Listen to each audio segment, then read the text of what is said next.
માર્કેટમાંથી કોઈ પણ ફરસાણ લાવો કે ચેવડો છે કે એ બધા એકદમ ચટપટા હોય છે. તો આજે આપણે માર્કેટ જેવા ટેસ્ટનો મકાઈનો ચેવડો બનાવીશું, જે એકદમ ચટપટો લાગે છે ખાવામાં. સાથે જ ચેવડાનો મસાલો પણ બનાવીશું ફ્રેશ, અને એમાંથી ચેવડો બનાવીશું. તો અહીંયા મેં મકાઈના 2 કપ જેટલા પૌવા લીધા છે. ત્યાર પછી એની અંદર એડ કરવા માટે અડધી વાટકી સિંગદાણા, અડધી વાટકી જે સૂકું નાળિયેર આવે છે એને આ રીતે કતરણ કરી લીધી છે, અને કાજુ અને દ્રાક્ષ 2 ચમચી જેટલા મેં લીધા છે. આ જે આમાં બધું ડ્રાયફ્રૂટને એડ કરીએ છીએ, કાજુ દ્રાક્ષ જો ના કરવા હોય એડ તો ચાલે, એમને પણ તમે કરી શકો છો. આ બધી વસ્તુને સાઈડમાં મૂકી અને પહેલાં તેલ મેં સાઈડમાં ગરમ થવા માટે મૂકી દીધું છે. ત્યાં સુધી આપણે ચેવડાનો મસાલો બનાવીશું. તો અત્યારે મિક્સર જારની અંદર હું 1 ચમચી વરિયાળી લઉં છું. ત્યાર પછી અડધી ચમચી લાલ મરચું લઈએ છીએ. લાલ મરચું અત્યારે આપણે ઉપરથી પણ ફરીથી એડ કરીશું કલર માટે. હવે આની અંદર 2 ચમચી સાકર લઈએ છીએ. તમે ખાંડ લેવી હોય તો લઈ શકો છો. ત્યાર પછી આપણે આની અંદર ચટપટા ટેસ્ટ માટે 1 ચમચી ચાટ મસાલો લઈએ છીએ. અહીંયા તમને ખટાશ જો વધારે ગમે તો તમે 1 ચમચી આમચૂર પાવડર લઈ શકો છો, પણ મેં ચાટ મસાલો લીધો છે, આમચૂર હું નથી એડ કરતી.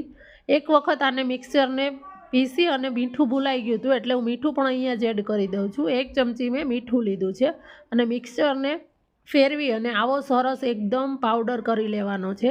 આ મસાલો એટલો ફ્લેવરફુલ છે ને, તમે મમરા વઘારશો ને એમાં પણ એડ કરશો ને બહુ મસ્ત લાગે. હંમેશા હું મારા ઘરે કોઈ પણ ચેવડો બનાવું એની અંદર આ મસાલો એડ કરું જ છું, ફ્રેશ બનાવેલો. માર્કેટમાંથી તમે જે પેકેટ લાવો એ આ જ મસાલો હોય છે.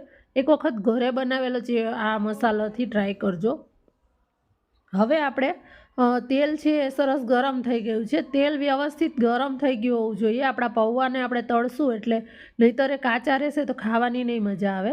અને ગેસને મીડિયમ કરી લીધો છે, અને આની અંદર આપણે થોડા થોડા કરીને પૌવા લેતા જઈએ છીએ. પૌવા છે અત્યારે મેં આ રીતના મોટા આવે છે એ લીધા છે. તમે થોડા જાડા ને નાના આવે એ પણ લઈ શકો છો.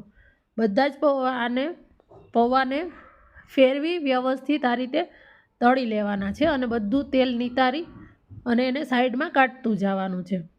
અને ફ્રેન્ડ્સ, તમે જો મારી ચેનલ ઉપર નવા હોય, યુટ્યુબમાં જોતા હોય તો સબસ્ક્રાઈબ કરી દેજો, અને ફેસબુક પેજમાં જોતા હોય તો પેજને ફોલો કરવાનું ના ભૂલતા. અને હા, રેસીપી કેવી લાગી એના સજેશન્સ મને કોમેન્ટમાં લખવાનું પણ ના ભૂલતા. હવે ફરીથી આપણે આ રીતે થોડા થોડા પૌવા લઈ અને બધા જ પૌવાને આપણે તળી લેવાના છે. એકસાથે જેટલા અંદર ફૂલી શકે એટલા જ લેવાના, બહુ વધારે અંદર નહીં એડ કરવાના, નહીંતર અડધા અધકચરા જેવા કાચા રહેશે. એટલા માટે જો બધા પૌવાને તળીને આપણે સાઈડમાં મૂકી દીધા છે. તો હવે બીજી વસ્તુ એડ કરશું. તો આ રીતનો કોઈ જારો લઈ લેવાનો કે જેથી અંદર છે એ બધી વસ્તુ છે કાઢવામાં ઇઝી રહે. તો સૌથી પહેલાં આપણે જે સૂકું નાળિયેર છે, જે નાળિયેરની વાટકી આવે છે એ લીધી છે અમે, એની કતરણ છે એ લઈ લઈએ છીએ. એને આ રીતે તેલમાં આપણે તળવાની છે. આ રીતે ચમચીથી હલાવતું જવાનું એટલે બધી સાઈડથી એક સરખી આ છે નાળિયેર એ તળાઈ જાય અને સરસ આમાં કલર આવી જશે. અત્યારે એકદમ ડાર્ક નહીં થવા દેવાનું, એ રહેતા રહેતા એની ગરમીમાં હજી થઈ જશે. આ રીતે ઉપર ચેક કરતું જવાનું ઊંચું કરીને. ફરીથી અંદર આપણે તળી લઈએ છીએ. એકદમ બળી ના જાય એનું ધ્યાન રાખવાનું, કારણ કે એનો હજી કલર ડાર્ક આવશે અને અંદર સુધી ક્રિસ્પી થઈ જાય. એટલા માટે આ રીતે આપણે આને ધીમે ધીમે તળીએ છીએ. જો અત્યારે કેટલું ડાર્ક દેખાય છે. હજી જેમ ઠંડુ થશે એમ એની જ ગરમીમાં હજી આનો કલર થોડોક ડાર્ક થઈ જશે. તો આ નાળિયેર છે આપણું તળાઈ ગયું છે.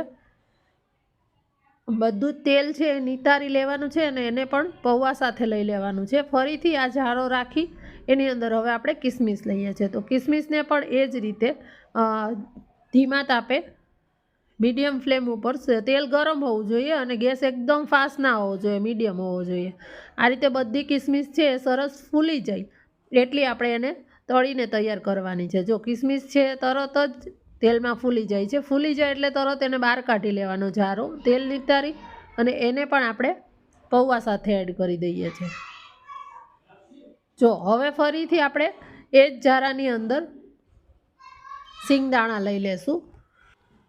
સિંગદાણાને પણ આપણે તળી લેવાના છે. અને આ રીતે જારામાં એડ કરીને તળવાથી બધી વસ્તુ એટલી ઇઝી થઈ જાય છે ને.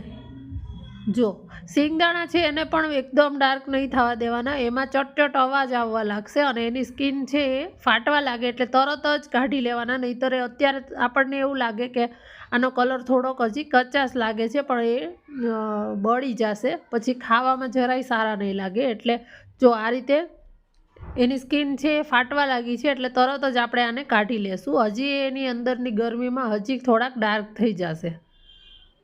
બધું જ તેલ નીતાળી અને એને પણ કાઢી લેવાના છે. હવે આપણે કાજુ તળી લેશું.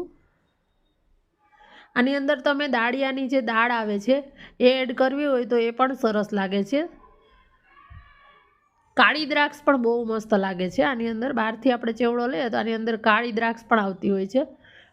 હવે આપણે કાજુને પણ આ જ રીતે, કાજુને પણ બહુ જ ડેલિકેટ હોય છે, બહુ જલ્દી ડાર્ક થઈ જાય એટલે એને પણ ડાર્ક વધારે નથી થવા દેવાના. હલકા હલકા ગુલાબી જેવા થાય એટલે તરત જ લઈ લેવાના છે.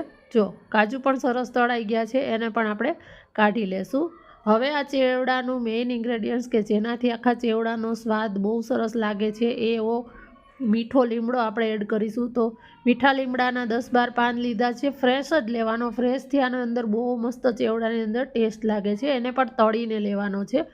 અહીંયા તમને જો ભાવતું હોય તો તમે લીલું મરચું આવે છે એના ટુકડા કરીને એને પણ તળીને લઈ શકો છો. અત્યારે હું લાલ મરચાંથી જ તીખાશ આપીશ, અને લીલા મરચાંની તીખાશ કે તમે મોળા મરચાં પણ એમને એમ ખાવામાં બહુ સરસ લાગે છે જો એડ કરો તો. હવે બધી વસ્તુ તળાઈ ગઈ એટલે ગેસ બંધ કરી દીધો છે, અને આ હજી બધી વસ્તુ થોડી ગરમ જ છે એટલે ત્યાં જ આપણે મસાલો એડ કરીશું. તો અત્યારે તૈયાર કરેલો આપણે બધો મસાલો આની અંદર આ રીતે ચમચીથી બધી સાઈડ છાંટી લેવાનો છે કે જેથી બધી વસ્તુ ઉપર એક સરખો મસાલો છે એ કોટ થઈ જાય.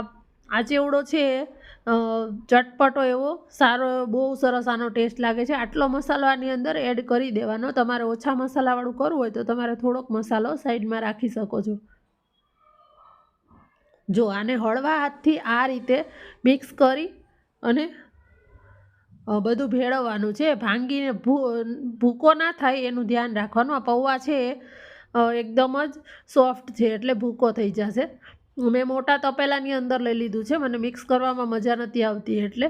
અહીંયા આપણે હવે ફરીથી અડધો ચમચી, મેં પહેલાં કીધું હતું એ પ્રમાણે, લાલ મરચું લઈએ છીએ ને અડધી ચમચી આપણે હળદર લઈએ છીએ કે જે કલર એનાથી બહુ સરસ લાગશે ઉપરથી એડ કરવાથી. એટલા માટે આપણે આ બે વસ્તુ એડ કરી અને હળવા હાથે આ રીતે બધું સરસ મિક્સ કરી દેવાનું છે. તો આ સરસ ચટપટો એવો આપણો આ ચેવડો તૈયાર થઈ ગયો છે. આને તમે ઠંડો થાય એકદમ ત્યાર પછી એરટાઈટ ડબ્બાની અંદર ભરીને 15 દિવસ સુધી સ્ટોર કરી શકો છો. માર્કેટ કરતાં એકદમ ચોખ્ખો સસ્તો એવો આપણો આ ચેવડો છે. એની રેસીપી જો તમને ગમી હોય તો એક લાઈક કરજો અને શેર કરવાનું ન ભૂલતા.